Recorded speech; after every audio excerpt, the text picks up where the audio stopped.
দেখ বাবা, লাউটা কি রান্না করবে এটা দিয়ে? লাউ দিয়ে ডাল করব। আর লাউটা দেখ না, একটু দানা হয়নি রে। মানে আমি সত্যি, ও বাবা, তাহলে এই লাউটা আরো বড় হয়। তো আমার এক মাসিমা আছে, সেই উনি ওই দিদাটা এনেছে, ওনার বাড়িতে হয়েছে, আমার জন্য নিয়ে এসছে। কোথাও দিয়ে বলতো? সেই ডায়মন্ড হারবার। বাবা, ওখান এত দূর থেকে থেকে বয়ে এনেছে? হ্যাঁ,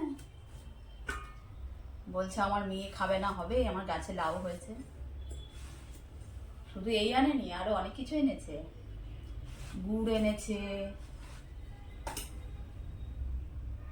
এই এই লাউটা দিয়ে ডাল হেভি লাগবে, বুঝলি? ও, আর এই লাউয়ের খোসা কিন্তু ফেলবো না, এই লাউয়ের খোসা ভাজা খাওয়া যায়। ভাজা করবা? লাউয়ের কিছু ফেলানো যায় না।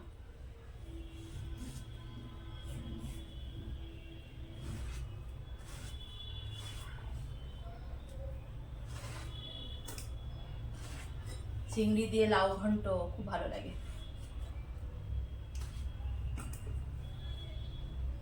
অনেক বড় লাউটা, এটাতেই এক বাটি হয়ে গেল।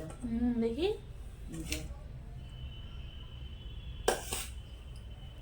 এই লাউটা কি করবো, দিয়ে দেবো, দিয়ে দিই।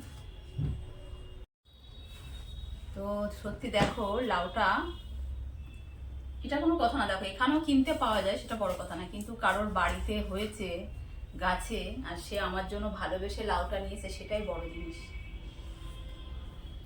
অত দূর থেকে শুধু লাউ আনেনি, মানে অনেক কিছু এনেছে আমার জন্য। মোয়া নিয়ে এসছে,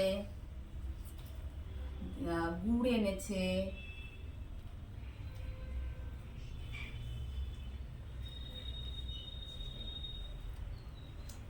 এই লাউয়ের খোসাটা ভাজা করবো। এখন ভাজা খাবি বাবা? করে দেবো এখন ভাজা, একটু আলু দিয়ে। তাই করো। এর সাথে একটু আলু দিয়ে ভাজা করলেও ভালো লাগবে।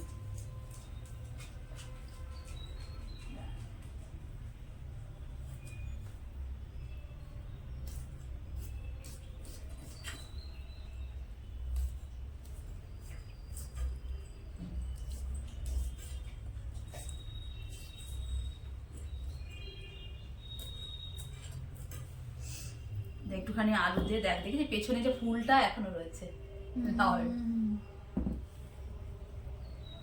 একটা বাটি এনে দাও, এটা রেখে দিই, লাউটা কেটে।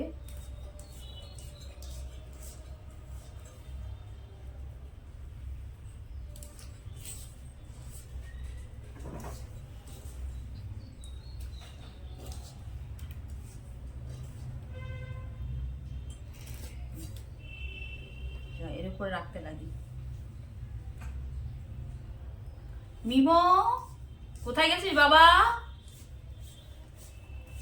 এই বাবা, তুই রান্নাঘরে গেছিস?